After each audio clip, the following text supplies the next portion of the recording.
Hi, it's Anna here. Welcome back to my channel, the best place for parents or educators who want to grow and evolve with their children.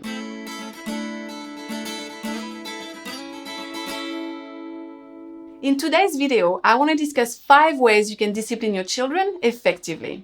And this is based on the 20 parenting books that I've read so far, as well as my own experience with my kids, based on what has worked and what hasn't worked. Because a few years ago, I didn't do any research or read any books, and I honestly had no clue what I was doing. So I made some poor choices, falling back on how my parents raised me 30 years ago, or following some really bad advice from other people. But in a way, I'm really thankful for that experience because these mistakes helped me crystallize my values. Parenting is hard, so hard. And it's even harder when you parent multiple children, especially when they just don't listen. So today I'm bringing you 5 practical steps so that you can be more effective when disciplining your children. The first step is to set them up for success. And for this to occur, we need to completely reframe how we see discipline and how we see our children. First, the lesson that I learned from this book and also this book is that our primary goal as parents is to teach our children. The Latin word for discipline actually means training. It doesn't mean punishing. So whenever a difficult situation occurs with your child, you need to put yourself in the shoes of the best teacher you've ever had and channel his or her energy and ask yourself, what lesson do I want to teach my child in this moment? Second, we need to become more familiar with what is developmentally appropriate with our child. If you understand that it is completely normal for a 2-year-old not to share, for example, or for a 4-year-old to talk back and behave wildly, then it will allow you to A, lower your expectations, B, not take their behavior personally, and C, bring more empathy and calm to difficult situations. And I've learned so much from this book and also this book, and I will continue to summarize more ages in the future so you can have all this information available. And one hot tip while I'm here, if a situation occurs over and over again where there is tantrums and power struggles, this is your child telling you that they cannot meet that expectation, regardless of their age. And this is when you come up with solutions to set them up for success, or if they are a bit older, you brainstorm solutions with them. Third, children and pretty much any human being crave autonomy and control. So whenever possible, we need to give them choices or involve them in some decision making. The second step is to be clear and consistent. Often we get so frustrated with our children, but we haven't actually clearly communicated what we expect of them. So a hot tip that I've learned from this book is to use direct, honest, first-person communication. So what does this mean? It means that you completely drop the baby talk or referencing yourself in the third person. When you say, mommy doesn't like it, you need to talk in I sentences and basically talk to your child the way you would talk to another adult. So you avoid lengthy explanations or using condescending phrases like listening ears. So to give you an example, if your child hits you, you block the behavior and you tell them, I won't let you hurt me. It hurts. Secondly, we need to tell them what we want them to do, not what we don't want them to do. And we need to be very specific. So for example, instead of saying no running, we say, please walk. Or instead of saying, don't leave your stuff on the floor, we say, please pick up your coat and hang it on the hook when you come inside. Another important point that I've learned from this book is to go down on their eye level. This is a sure way of getting their attention. And something that I've noticed with my own kids is that if I'm yelling across the room for them to stop doing something, I'm not being clear and present enough. To be more effective, I actually need to stop what I'm doing, physically go to them, put my arm on their shoulder or their arm to get their attention, go down to their eye level, and actually tell them what I want them to do. So now that we are being clear, we also need to talk about the importance of being consistent. And so we need to get clear about the rules and stick to them. Because inconsistency sends a signal to your child that you're not truly in charge. And what Janet says in this book is that your children need to know without a doubt that the adults are in charge. The rules can change, of course, but if you change a rule, just talk to your children and explain why so they understand. Another big part of being clear and consistent, which is something that is highly repeated in this book and pretty much every book that I've read, is that kids do as we do, not as we say. So our job, first and foremost, is to become a role model for our child. We need to actually model the behavior we want from our child. And the most important skills we should be modeling are empathy, tolerance, flexibility, and problem solving. The third step is to acknowledge feelings. This is such a recurring topic in all the parenting books that I've read and also a lot of resources that I follow online.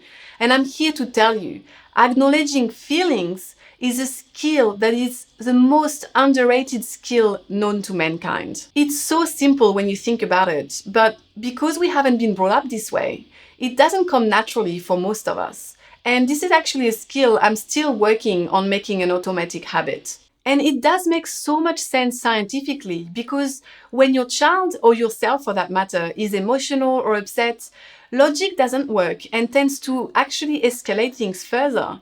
Because when we are in this dysregulated state, the part of our brain that is active is our reptilian brain. This is the emotional part of the brain, the fight or flight response, where we cannot reason anymore. This part of the brain takes over and completely overrides our logical brain, the prefrontal cortex. And for kids, it's actually exacerbated even further because that part of the brain, the logical part of the brain, is underdeveloped for them and doesn't fully mature until they turn about 25 years old. So when problems occur, the biggest weapon you have in your parenting arsenal is to validate their feelings. Just saying something like, "I can see that you are really angry right now," or "I know that you really wanted that ice cream, I hear you." This will allow you to connect with them and they will actually hear your words. Explaining why they can't have it, on the other hand, will make them even more upset because it's invalidating their feelings. It's basically the same as telling someone to calm down when they are angry. It just never works. This is also when you realize, and this book actually explains it really well, that you do not need to soothe, control, or correct. All you need to do is to validate and support. And when you understand this, you actually realize that your job is so much easier than you make it out to be. You just need to sit there with your kids. You don't need to fix anything. The fourth step is to follow through with calm and logic. Kids absolutely need boundaries. Because they do not have a well-developed logical brain for now, they 100% need us parents to hold limits. We basically need to be their logical brain for now. And the problem is there is a fine line between respectful parenting and swinging to authoritarian parenting on one hand by yelling and punishing, or to permissive parenting on the other hand, where we are not following through on our limits. And the difference is all in the tone of your voice. You may have noticed this with your kids, but kids pick up on our feelings a lot more than they can hear our words. And this is something that I've learned from this book. So you could be saying all the right thing and using the right script, but because you are tired, frustrated, or angry, your kid will pick up on it and will feel the disconnect with you and therefore won't listen or will continue the misbehavior. That's why it's so much more effective to talk calmly and firmly than to yell. And I always like to reference it back to how we adults would like to be spoken to. If your manager had to give you negative feedback, I'm sure you wouldn't like it if they were lecturing you, being condescending, or yelling at you. So it's the same for our kids. An effective leader, an effective CEO would be firm, calm, and fair. So that's exactly what we are aiming for here. So now that we are calm, how can we ensure that we use logic? And the best way to do this is to use as much as possible natural or logical consequences to misbehavior. Because it goes back to the question, what do I want to teach my child in this moment? So the consequence needs to be first related to the problem. So if your child makes a mess, you allow them to clean it up. You wouldn't actually tell them you're not going to go on the iPad later on. It just doesn't make any sense. And the second thing is that it needs to be reasonable. And reasonable implies that it should be a consequence that your child can actually handle. So in this example of making a mess, it wouldn't be reasonable to expect a 2 or a 3-year-old to clean up the mess by themselves. So this is when we do it together with them. The fifth and final step is to teach them to solve their own problems. And this is a lesson that is really well explained in this book. We shouldn't rescue our children whenever they have problems or make unilateral decisions because we are the parents. Teaching them how to problem solve is one of the most important skills we should be teaching them. And there are a few reasons why it is so important. First, it actually makes our life as parents so much easier because we do not need to come up with all the solutions all of the time. Secondly, our children are actually capable of coming up with amazing solutions themselves.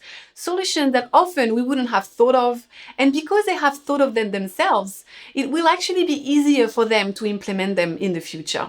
Thirdly, it's also a skill that they can take with them and use whenever problems arise when we are not around, whether it is at school or at a friend's house. So next time there is a problem, a power struggle, a fight between siblings, or whatever the problem may be, once you've validated their feelings, once you've expressed firmly but calmly what the boundary is, then ask them to come up with solutions on how they can avoid this issue next time.